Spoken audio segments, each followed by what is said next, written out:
How to remove locked chat password on WhatsApp. Hello everyone, welcome back to our channel. So let's dive right in without wasting any time. Also make sure to watch this video till the end. Before starting the video, make sure to update WhatsApp to the latest version. Then open up WhatsApp on a device. Now simply swipe down. Now tap on locked chats. Now simply enter the phone screen password or secret code.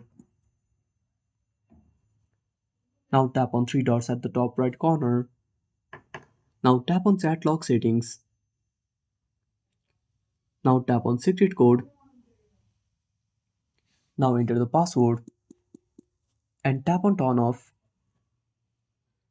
Now simply go back.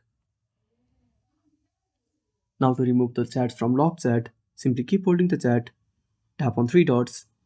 Now tap on unlock chat. Again enter the password. Now simply go back and that's it. Thanks for watching. Make sure to subscribe our channel and hit the bell icon. See you in the next video.